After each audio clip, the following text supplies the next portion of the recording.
all fun and games until you try and take a thumbnail. And then you are drowning in books and there's books going everywhere. Don't fall, no! Hello and welcome back to my channel, or if you are new here, hello, my name is Ness and I like to talk about books. It has been such a long time since I sat and filmed like a non-Fairy Loot Illumicrate unboxing video, and that's because I've been on adoption leave. I didn't think getting a dog would be as hard as it has been for routine. Adopting a dog while I've been having so many life changes in terms of looking after a relative has not been my finest decision that I've ever made, but it's all starting to come together and I'm just really happy that I can now sit, read some books and film some content outside of book unboxings, which I find quite easy to film. They only take me like half an hour, and that's why I've continued to do those in between my life being chaos. I have a list as long as my arm for what I actually want to film, the videos that I want to make, so I'm taking one of them off the list and it feels good to dip my toes back into content creation. The last time I did a book haul video I think was the end of November or the start of December, and I've acquired so many books since then. I think I have 35 to talk to you about today. It's bad because I think I probably read about that much in a year. I'm hoping to read about 60 books this year, so already I've acquired half of the books that I think I can get through, considering I have so many other books to read. I think my physical TBR is around 300 books right now, so I really need to not be getting any more new books. This doesn't include any of my Fairy Loot and Illumicrate subscription books either, and I get 3 of those a month. If you watch my December festive reading vlog, you'll have seen about half of these books because I took you in that video to do some shopping and also showed you what I got for Christmas. So half of those are like Christmas time things, others I've just picked up on a whim when I've been going to the works. Some of them have been pre-orders which have finally come, so I've got lots of nice special edition signed books to show you as well. So let's just start because this is going to take me a while. I have these just stacked precariously on top of each other. It's kind of like a game of Jenga over here, so I'm just going to grab whatever I see first. So the first book which I bought was The Trip by Rebecca Leigh. I got this because it was £1 in the works and I thought, you know, I know it's the middle of winter but I really feel like I need a holiday, so I'm going to pick something up which seems kind of like a holiday read, even though I have no plans to go anywhere for the foreseeable future. I mean, how do you even do that with a dog and a relative that you need to care for? So I thought that this was going to be like a crime. It describes itself as 6 friends, 20 years, a holiday that will change everything, but it's not particularly a crime. I read about half of it, then gave up, then just skipped to the last chapters because I thought it was really obvious what was going to happen. So I have read this and I didn't enjoy it. I didn't even bother adding it to my Goodreads because I just thought, this was a no. In this book, 6 friends who are around about 40 go on a holiday to Marrakesh and they are pondering what their life is right now against what happened decades ago when they had left university and one of their friends was stuck on like the top floor of an apartment building in Sydney, and we know that she dies, but it's kind of like a case of was she murdered or did she jump? And it says on the back that throughout their trip they start to like figure out what really happened on that night 20 years ago, and it does flick back to that person's perspective on that night. I wouldn't recommend, I'm not going to spend any more time on this. I'm going to be taking this to Barter Books to try and trade this in for credit to get something else. If you see this in the works and you're tempted and you think you're going to get a good holiday read, you are not. So next up I have The Virgin Suicides, which is a book that I have read, but I saw this when I was going shopping just casually in the windows that Waterstones had stock of a 30th anniversary edition that was signed by the author, and I really like this cover. I don't know why, but I've always had a soft spot for this book. I've read this so many times. I feel like every time I read it I take something new away from it, and it was definitely interesting reading this as a young teenager, which I probably shouldn't have done. Then in my early 20s and then now as an adult, I feel like every time I read this book I see differences in myself because of what I'm interpreting or taking away from the book changes. I hummed and hawed about picking this up and I did put like a story on Instagram with a poll on like, do I even buy this? And most of the people said no. I should have listened, but I had a soft spot for this, so I just took this to the till. And I mean, for £15 for a signed book, I was going to take the chance on it. I love the colours, I love the print. I'm still keeping my paperback edition, which I've had since like 2005. I don't like to collect multiple editions of the same book where I can avoid it, but now I have 2 of these. I'm sat here like, where am I going to put them? I might as well start a new stack. Bookshops and Bone Dust. This is book 2 to Legends and Lattes, which I haven't read, but Waterstones did a fantastic sale in December where it was like you get triple points. So I picked this one up because I'm really into cozy fantasy and I do have so much faith that I am gonna like Legends and Lattes. This is a prequel and I don't know if there's any more books planned to be in this series. My absolute dream is to own a bookshop with a cafe in it and a florist in it as well. I don't think that is ever going to happen, but that is like the one thing that I would love to achieve in life. I want like a wood burner in it and just for it to be cozy with lots of candles in it. And I know I'm probably not going to get that, so I like any type of fantasy that gives me kind of like that vibe. So if you have recommendations for more, please leave them in the comments because I'm very open to it. Next is a book that I got from Barter Books when I went on a trip recently. That is a shop that I go to all the time. If you're not new to this channel, you know that I get the majority of my books from there. If you are new, this is a bookshop in Alnwick which allows you to take books that you own and trade them in for store credit. So I typically take around 20 paperbacks in. That's usually enough for about 8 paperback books to bring away. If that shop didn't exist, I wouldn't have half the books I have because I just wouldn't be able to afford to read. But you get some really good finds in there, and the last time I was in there I found A Song Below Water by Bethany Singh Morrow. This is a brand new hardback. It describes itself as a modern fantasy about black mermaids, friendship and self-discovery set against the challenges of today's racism and sexism. This is an American edition, so I don't actually know if this is published in the UK, but I'd seen so many good reviews for this book, so I snapped this up when I saw it on the shelves. This was coming home with me. Next is a book which apparently I've started. I've read 90 pages of this, but honestly I can't remember anything from reading it. After I bought this, I instantly regretted buying it, and it's Iron Flame by Rebecca Yarros. I bought this for £11 in the works when it came out. I have read Fourth Wing and I just thought that it was okay. The dragon element really carried it, but I didn't like the writing, I didn't like the characters. So I don't know what possessed me to buy this. I think it was just that I wanted to be involved in the conversations around this because at the moment it feels like you can't be a fantasy reader and not be part of the discussions around this. But I did regret buying this. I don't have any real drive to read this. I know reviews for this have been really poor. If the writing has gone downhill more than it was in Fourth Wing, I think this for me will be unbearable. I am not a book snob. I will read a lot of things. I don't mind people's ability to write. If people just aren't that talented in the writing department but they can craft really good plots and really good characters, I will overlook a lot of errors. But the thing that I really don't like about books, and it's on the cover of this, Burn It Down, it's when they like put a word and then a full stop and then a word and a full stop. I just really don't like that, and I don't know why. It does my head in. And I remember it being used in Fourth Wing and it just really takes you out of a fantasy book. I don't know if I'll ever read this. It's taken up so much room on my shelves. Yet again, questioning some of my life choices. Next is a book that I got for Christmas, which is my favourite book in the entirety of this video. I haven't read it yet, but I absolutely love the redesign. I got it for Christmas, but I picked it for myself and then gave it to my grandpa to give to me for Christmas. And that's The Will of the Many by James Islington in this gorgeous, stunningly redesigned cover by the Broken Binding, and this is the first time that I'd ordered anything off the Broken Binding, but I was so impressed with their customer service and the way that they packaged this book. It was lovely. They wrapped it all up, it had a nice bow on it, it was well packaged. I would definitely order from them again. I've heard so many good things about The Will of the Many by people that have read this book. This edition comes with gorgeous edges. I think it's limited to 5,000 copies. No, it's limited to 1,500 copies, and it is stamped by the Broken Binding and it is also signed by the author. There is gorgeous gladiator style end papers. The original cover is on the reverse of the dust jacket in a different colour change, and there's also this foiling on the hardback. I was going to buy this from Amazon and I'm so pleased that I held out to see that Broken Binding had actually done a special edition of this book. This is an adult high fantasy novel which is part of a series, so I want to try and read this before the Broken Binding announce any edition of the sequel in case I want to get something matching. The main character is a fugitive who joins an academy and has to rise through the ranks while he's trying to stay alive so he can solve a murder and find an ancient weapon.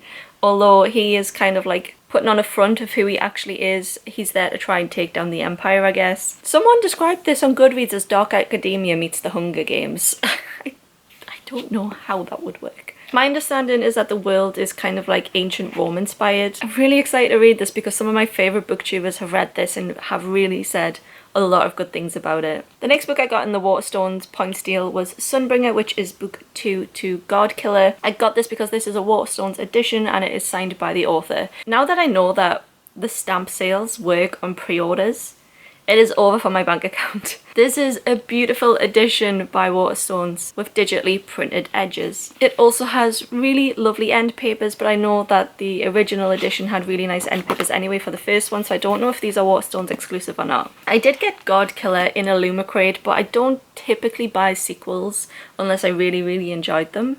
And I hadn't read that by the time that Lumicrate announced their sale, so I thought the next best thing would just to be getting a Waterstones edition that is signed by the author anyway. Most of the time it works out much cheaper. This book was only £17, and I think from Lumicrate it would have been much more than that. God Killer is high on my TBR for the springtime. I really love the author note on this one. It says that this is a Northumbrian writer, very close to me, who lives in Scotland. She's inspired by world mythologies, angry women, and the stories we tell ourselves about being human. I mean, just on that alone, it makes me really interested to read her debut novel, God Killer. This is part of a trilogy, so I really hope to catch up to this very soon. Also bought from Waterstones. I didn't realise that Waterstones sold these. I thought that these were just printed and published by Amazon, but apparently you can get them through Waterstones now. I got The War of Two Queens by Jennifer L. Almentrout. I don't know if this is book 4 or 5 at this point. Book 4 of the From Blood and Ash series. I'm going to admit, this series is my guilty pleasure. I don't know what's going on with the plot.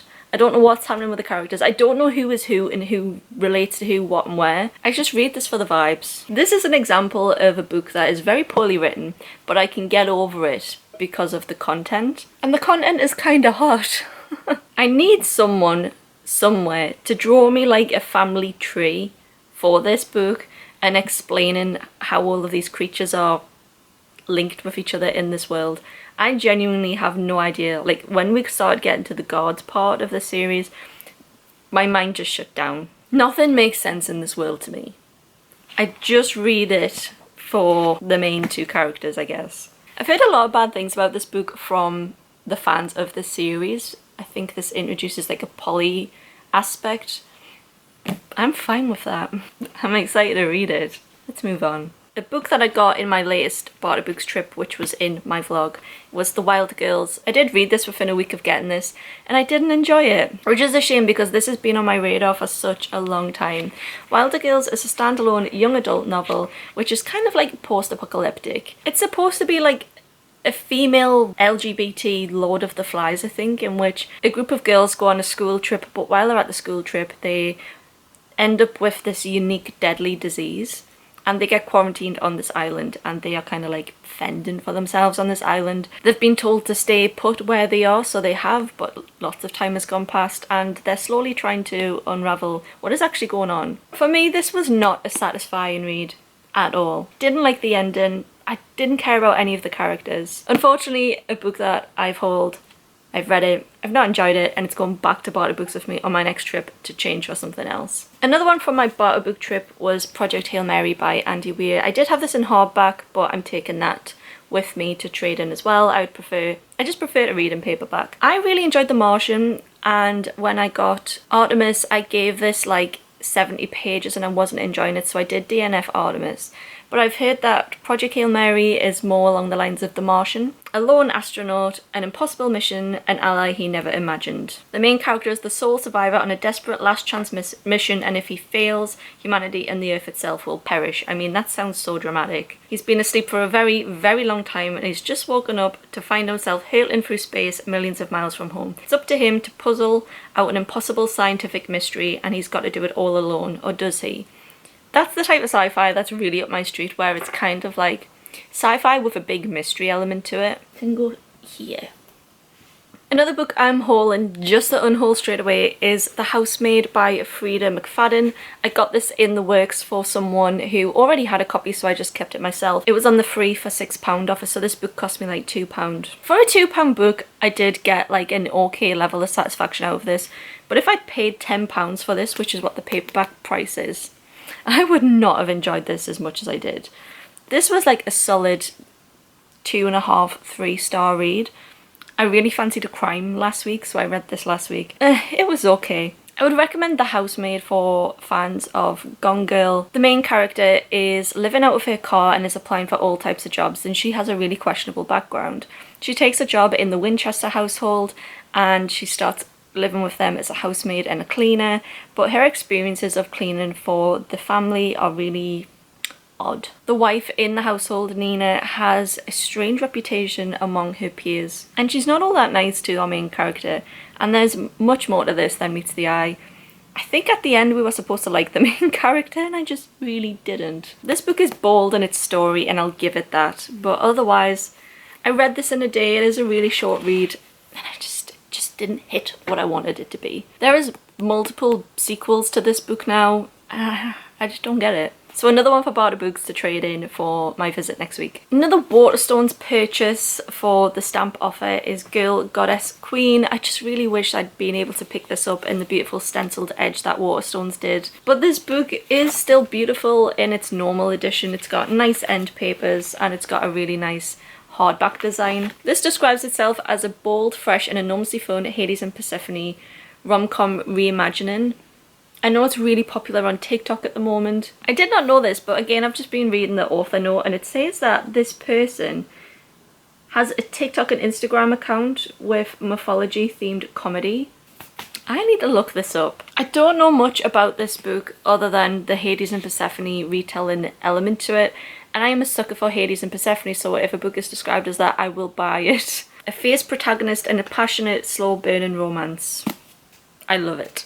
Some more Barter Books finds. One of these is in really good condition and the other isn't, so I'm guessing somebody bought the first book, read it, didn't enjoy it, and got rid of the pair of them. It's Flame in the Mist and Smoke in the Sun, which are book 1 and 2 by the author of The Wrath and the Dawn, which I really, really loved. That was definitely within like my top 20 reads of all time. So when I saw these, I wanted to try something else by this author. These ones are Japanese inspired. The main character is the daughter of a prominent samurai. She's been raised for one purpose, and that is to marry well. At 17, she's sent to the imperial palace to meet her betrothed, a man she did not choose. But her journey is cut short when the convoy is ambushed by a group of bandits known as the Black Clan.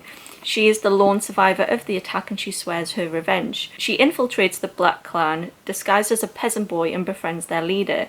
But as she gets closer to the enemies, she will uncover a dark history of secrets that will force her to question anything that she's ever known. It sounds really good. It sounds very much along the lines of The Wrath and the Dawn. So if I enjoy this one as much as that one, I think these are really promising reads for me. I know that these are classed as young adult, but I don't know whether they have fantasy or not, but I would imagine that they would. If you've read these and you've read The Wrath and the Dawn, let me know which duology you prefer. Where are you gonna go? This is so bad. I fell into the works again and I picked up some more books, which I definitely don't need, but they're both from Lauren Asher. The first one is Terms and Conditions, which is book 2 in the Dreamland Billionaire series. I read The Fine Print last year and it was one of my favourite romance reads that I've ever read, and as soon as I finished it I was really wishing that I had Terms and Conditions. I found book 3 in Barter Books, so I was like, yes, but I always held out for finding book 2 and I couldn't find it, so I just caved and bought this for new in the works for £6. The Dreamland Billionaire series is so good if you like romance. It's like silly love stories and I just love it. It is Walt Disney-esque in that the main characters are 3 grandsons of this figure who is basically Walt Disney, and he's leaving them his empire, which is their theme parks, TV networks, all their merch.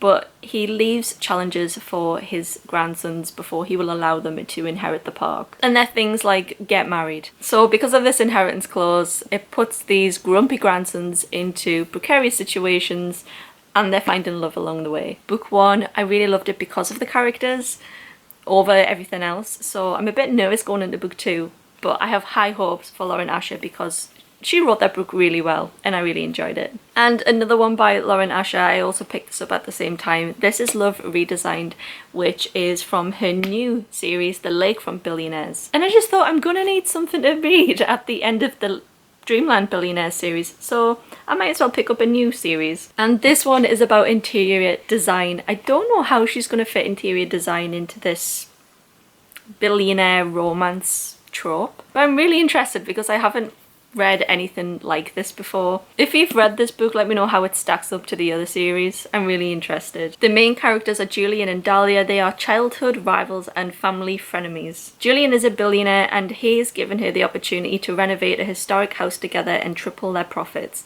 They make a temporary truce to try and spruce up the house together, I imagine inevitably they're going to fall in love. It's February, I'm feeling romantic, so I might try and squeeze in some Lauren Asher reads this month. We'll stick with the romance, I guess. I got Say You Swear from Rebecca Reads for Christmas. I'd seen this briefly in the works, but I don't really know anything about it, if I'm honest. All I know is I think it's like American football romance. And I think that's why Rebecca bought it, because of the Tavis thing. This is over 500 pages, and I'm just very curious as to how contemporary romance, smutty contemporary romance, can spread itself over 500 pages. For the sake of this video, I'm going to do some research. On Google, the first question is Say You Swear book spicy? And it just says, yes it does, full stop. It's pretty detailed, full stop.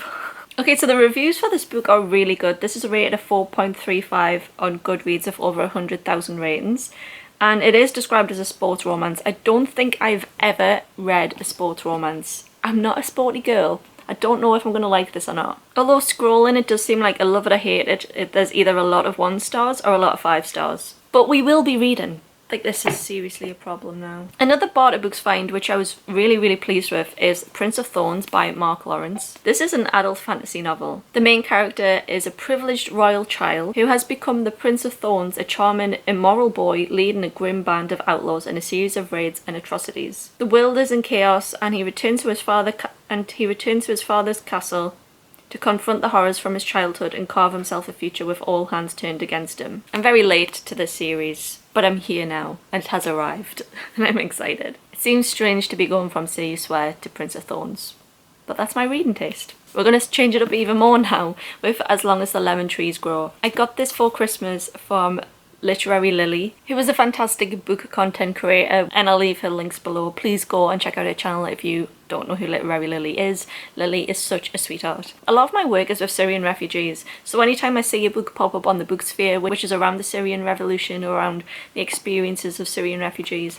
I always want to get this. This is a book for readers who are 14 plus, and it's a book about love and resilience following the Syrian revolution. I keep reaching for this book every time I finish one, but then I always change my mind, like, I am not in the emotional headspace to read this. But I really want to read this so soon. I feel like I might need to take a break from work to do this. I'm sure this is going to be incredibly moving and incredibly heartbreaking and eye-opening as well. I've just sat for quite a while on camera, just like holding this in my hands. Like, I really want to start this. High on the TBR. Very high. Always want to pick it up as my next read. Another Christmas present of Rebecca, and that is The Shadows Between Us by Trisha Levenseller, also the author of Daughter of the Pirate King. She picked this up for me because I made a video about books that are recommended for people who like the Taylor Swift Reputation album, and I'd said that this wasn't a book that I had read, but I'd seen people saying that this gave off the same vibe with like a very strong like female character. The main character is called Alessandra, and nobody knows the truth about the Shadow King's power. All that she knows is that she wants it for herself. She wants his kingdom, and her plan is to woo the Shadow King, marry him, then kill him, and then take over his domain. I love it. But she's not the only person trying to kill the king. As he dodges assassination attempts, she finds herself trying to keep him alive long enough to become his queen, all while struggling not to lose her heart. After all, what's a better match for a Shadow King than a cunning villainous queen? I love main characters like this. I do own Daughter of the Pirate King, but I haven't read it yet, so if I read this first, this would be my first Trisha Levenseller book. I do also own Warrior of the Wild, actually. I really need to read the books that I own. Another Barter Books find, and that is Flock by Kate Stewart. This was in the young adult section, but I believe this does not belong in the young adult section. And this is part of the Ravenhood series. This is really popular on TikTok, but I haven't seen many people talking about it on Booktube. It says it's a gritty, sexy, romantic, modern day take on Robin Hood, addictive bad boys, and all of the feels. Oh no, it's a one of them. The reviews on Goodreads typically aren't very good. This is described as a new adult romance. It's a contemporary romance. It's dark. There's a plethora of 1-star reviews on here, but its actual average rating is 4.13, which isn't bad. I wouldn't have picked this up brand new. I only picked it up because I had credit at Barter Books. And I'm going to read it for another in my series of TikTok made me read it. It recommends this for fans of Penelope Douglas. The only Penelope Douglases that I have read, I think I read Credence and then Birthday Girl. Let's not talk about Credence. Next from Barter Books, I picked up Heir to Seven Waters by Juliette Marillier. I think this is a spin-off series from the Seven Waters novels, which starts with Daughter of the Forest, which I have bought and which I do own. I haven't read it, but I thought I'm just probably never going to see Juliette Marillier in Barter Books again, so, you know, girl maths, it's credit, it's free. Some of my favourite booktubers love Juliette Marillier books. I've actually never seen a bad review for Daughter of the Forest from any of the favourite book content creators that I follow, so I have high hopes. Books in this series are high fantasy, and I believe they're set in Ireland and Irish, like, folklore and magic. My problem with these books is it's one of those, like, typically small old fantasy books, and the writing is so small. Why didn't they just make them, like, in this size and make the words bigger? I don't know. That is my only problem with adult fantasy, when they make them this short. I don't know why, but I always gravitate towards reading books with larger fonts than smaller fonts. If I had like 10 books that I wanted to read, I would probably read them with a big font first and then leave the little fonts to the end, because they're just the ones where I'm like, I don't want to read you. Is that just me? Also in Barter Books, I picked up book 3 in the Expans series. This is a brand new book, so with credit, this was an absolute bargain. I've picked up book 1 and 2 from Barter Books, and I haven't read them. I've had book 1 for years now, and I just need to read it. I feel like for Sci-Fi, I would enjoy the series if I started. It's just so long. I know that there's a TV show which has got really good ratings. My husband has watched the TV show and he really loved it, but I'm holding out to read the books over starting to watch the TV show. But it's just making that commitment to starting another very long series, which puts me off. But even if I don't read them, I think my husband would read them and get used to them, which is why I picked up book 3 and why I've continued to hold on to book 1 and 2. We still have so many books to get through, and I'm running out of battery and SD card. I bought this in the Waterstones Boxing Day sale, and that's Divine Might by Natalie Haynes. I've read books by Natalie Haynes before and absolutely loved them. 1,000 Ships was absolutely fantastic, and I've got Stone Blind to read for my TBR. I think I hauled that in my last video. I think this might be a non-fiction book. I'm actually not too sure, but I picked it up on the basis that I thought it was non-fiction because I want to read more non-fiction history, classical mythology works. And in this book, Natalie Haynes explores the roles of the Greek goddesses. This was half price when I picked it up, so £10 for a brand new hardback. I was like, give that to me, and I'm hoping this gives me some more inspiration to return back to my history degree. I felt like there was a lack of classical history in my history degree, and I'm thinking about topping that up with some online courses. I also got Masters of Death by Olivia Blake. I read the Atlas 6 when it first came out and absolutely adored it, but I've never jumped back into that series or anything else by Olivia Blake. But at this point, I'm really confident in her writing. This book has amazing end papers for being just like a normal edition, and again, because it was half price, it was £10, an absolute steal. The main character is Viola. She's a struggling estate agent and a vampire, but her biggest problem is that the house she is selling is haunted. The ghost haunting the mansion has been murdered, and until he can solve the mystery of how he died, he refuses to move on. Needless to say, this is not good for business. Fox is a medium. He's also most definitely a shameless fraud. He isn't entirely without his uses, however, as he's also the godson of death. Viola, the main character, seeks out the help of Fox to help with the ghost infestation. It's charmed me. I really want to read this book. I just hope that the execution is good. I love a ghost haunt story.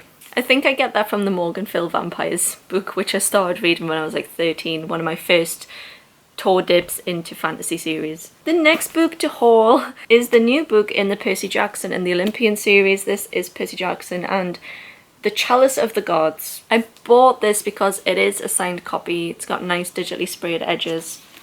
And I don't have a signed Rick Riordan book yet, but I do now. Read Percy Jackson and the Olympians twice. I've read all 5 of those twice. I'm up to book 4 in the Heroes of the Olympus series. I need to read book 5, then I need to read all 5 books of the Trials of Apollo series, and then read this. It seems like a much quicker read than the rest of them. Percy Jackson just wants one regular year at school. Too bad the gods have other plans and a new quest for Percy. His challenge, find the gods' magical chalice before it falls into the wrong hands. I don't know where this fits in the Percy Jackson timeline. I don't know whether this is going to be part of like another 5-book series. At this point, I feel like Rick Riordan is just on a cash grab. If it hadn't been signed, I would not have bought this book yet. Speaking of that Atlas 6, in the Waterstones point sale, I also got the Atlas Complex, which is the Waterstones edition, and it is also signed by the author.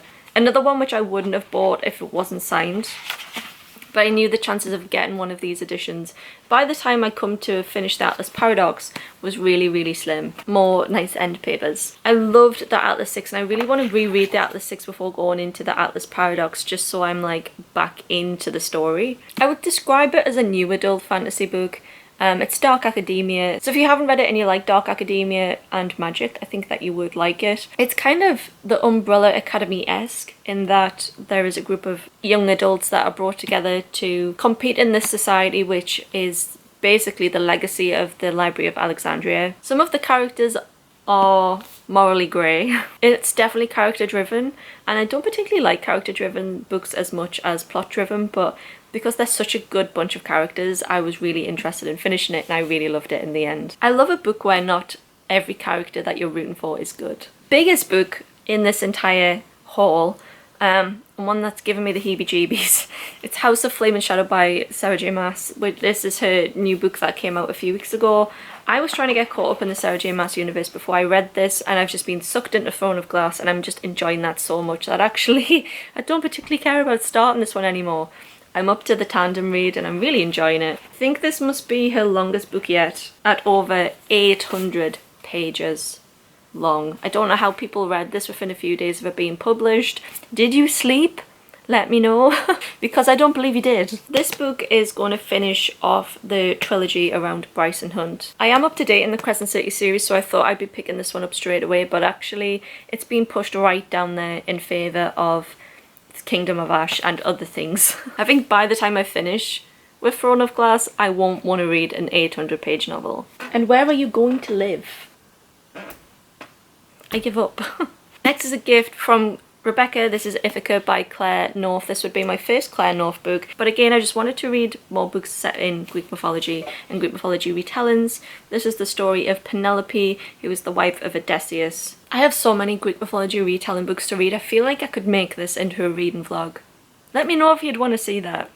I just give up at this point. They're going back on the bed. Another Christmas present of Rebecca is The Serpent and the Wings of Night by Clarissa Broadbent, and this is not the only Clarissa Broadbent book that is going to feature in this video, and I'm so excited.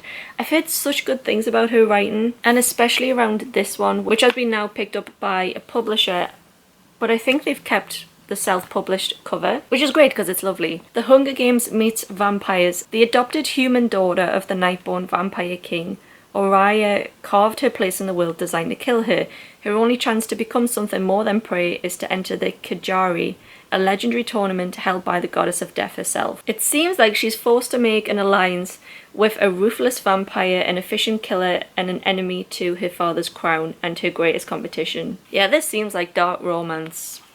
Don't know how a human's gonna stack up against vampires, but never mind. We might as well stick with Clarissa Broadbent. I now have 2 books that I've been kindly gifted by Claire from Books and Ink. I'll leave her social media links down below as well, and I always appreciate the support that she gives me on my videos. So she bought me Daughter of No World by Clarissa Broadbent, which is book 1 in the War of the Lost Heart series. I've heard so much good things about this as well. This is another self-published book.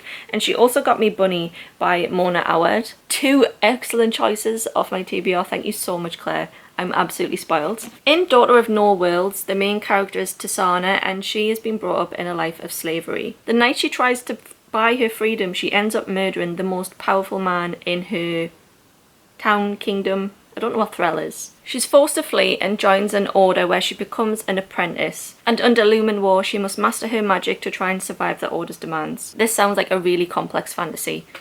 I'm very excited. And for Bunny, I've had my eye on this for so long. I've heard such great things about this. What I don't understand is though, is this kind of like a retelling of The Secret History? Because, you know, with the name Bunny and also the whole idea around her being entered into a selective program at university, and she becomes fascinated with this group of rich girls who call each other Bunny. The main character, Samantha, is then issued an invitation to join the Bunnies, and she finds herself pulled down their rabbit hole. It describes itself as being sharp satire and fairy tale horror. It sounds very much like The Secret History, which when I first read that I was like, this is just a freestyle, this is just like an okay book, but then I think about it all the time, so it's obviously been pushed up in my ratings. It's like Mean Girls with added menace. I'll take that. Thank you so much, Claire, for these books. I can't wait to read them. So speaking of Mona Awad, I picked up in the Waterstones Boxing Day sale Rouge. I always say this is Rogue, but it's not, it's Rouge. This is another book that I've heard fantastic things about. It describes itself as a horror-tinged gothic fairy tale about a lonely dress shop clerk whose mother's unexpected death sends her down a treacherous path in pursuit of youth and beauty. For as long as she can remember, Belle has been obsessed with skin and skincare videos. I know that feeling. When her estranged mother dies, she finds herself back in Southern California, dealing with her mother's debts and grappling with questions around her death. Snow White meets Eyes Wide Shut in this surreal descent into the dark side of beauty, envy, grief, and the complicated love between mothers and daughters. Rouge explores the cult-like nature of the beauty industry. Well, if this is not gonna hit me in the hits, right in the feels, I don't know what will. Oh, I think this might be one to leave when I have a nice bottle of red wine. I'm so interested to hear other opinions about this book, so if you've read this, please leave them for me. Another two books that I picked up in the Waterstones Boxing Day sale, one of them is The Winter Spirits Ghostly Tales for Frosty Nights. I intended to read this in January, but I got a dog. This was only £8 when I bought it, and what a bargain. This is 12 short stories by some of the best known authors in Gothic fiction. They're centered around the festive season. I might still try and fit this in before the weather starts to pick up. I'm not really a big reader of short stories. I actually think that I'm missing out because I think short stories are perfect to break up. Like when you're reading fantasy novels and they're really long, you're just picking up and just reading one short story. It would really help you like reframe your mind. I know they have a Halloween themed one as well. And while I was in the shop on the half price deal, this is £3 off, but it wasn't, it was actually half price. This is Sisters of Sword and Shadow by Laura Bates, and I picked it up because it is signed by the author. And it again has beautiful digitally printed and stenciled edges. Another book which I picked up for £8, new signed Waterstones edition.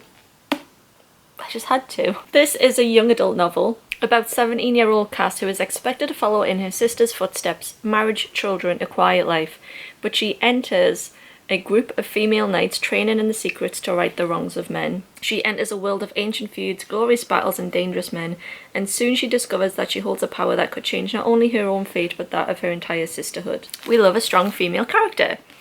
And it seems like a really short read. Absolutely stunning cover. I'd never heard of this until I'd seen this in Waterstones. I'm pleased I picked it up. And the last one, you'll be very thankful, is Brandon Sanderson, Yumi and the Nightmare Painter. I picked this up because how could I not pick up this gorgeous cover. This was one of Brandon Sanderson's Kickstarter projects. And honestly, the back sounds really interesting. There is a world, one of endless night surrounded by even deeper darkness, filled with nightmares come to life, twisted shapes that slink to windows and ease open doors, sliding along floors to look down on helpless faces.